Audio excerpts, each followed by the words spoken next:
in our national perspective. All of us, every single one in this room, has been influenced, taught, learned a lot from women in their lives. Mothers, sisters, wives.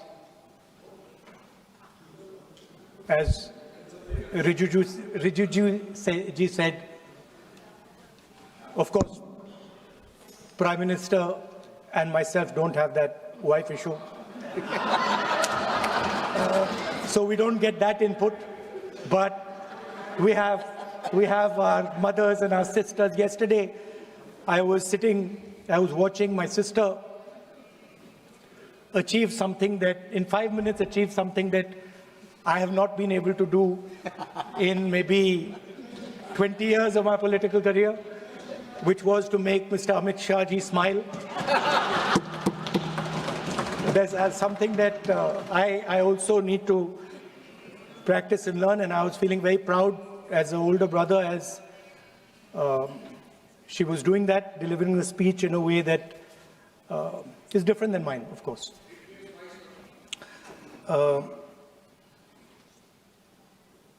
I remember when I was a little boy, I used to be very scared of the darkness. And we used to have this huge dog who used to attack my sister and me all the time. So we were very scared of going out into the garden at night. We were scared of the dog. And one day my grandmother somehow found out about this. And I'm saying this because this was one of the most powerful lessons taught to me in my life by a woman, a grandmother. And my parents had gone out for dinner. And she came, she caught my hand, I still remember, and she took me out into the garden. Dark garden at night, no lights. No, government houses have big gardens, quite a big garden. And she took me there, and she left me. She said, now you stay here, don't move. And she left. And I watched my grandmother. I remember she was wearing a yellowish sari. I watched her go away. और मेरी मतलब हवा निकल गई कि मतलब आज तो मैं गया. I didn't have the courage to tell my grandmother that, you know, I don't want to stay here, so I stayed. And she went away. She went away probably for 1 or 2 minutes. But for me, it was like 2-3 hours.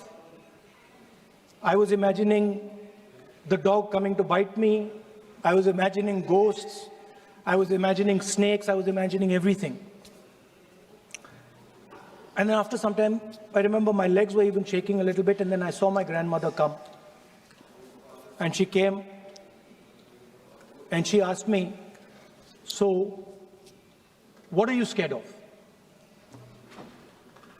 So I said, you know, Dadi, I'm scared of that dog. I don't know that he might come and bite me. I'm scared of somebody being in the garden that I don't know. I'm scared of bats. I'm scared of snakes. I'm scared of things I can't see. And she says, no, Rahul, you're not scared of all those things. You're not scared of the darkness. You're not scared of the dog. You're not scared of the bats. You're only scared of your mind. You're only scared of your imagination and what you are thinking. And then she said that, you know, you should not be scared of the darkness, because the truth most often is in the darkness.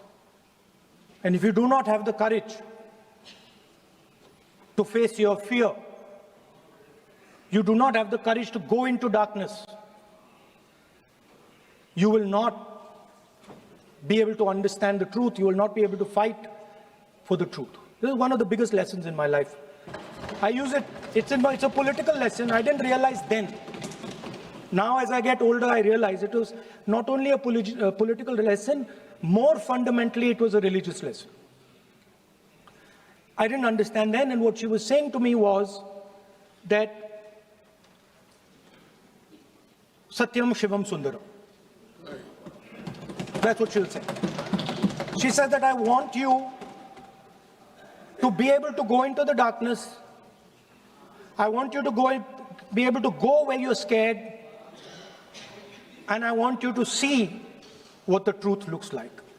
And later I realized, my God, by taking me into the garden, she was explaining Shiva to me.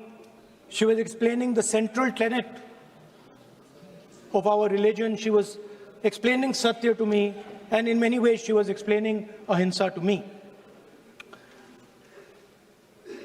And she said to me, I remember that, listen, truth is painful sometimes. Don't worry about it. Deal with it. And there are some truths that need to be told here today in this house.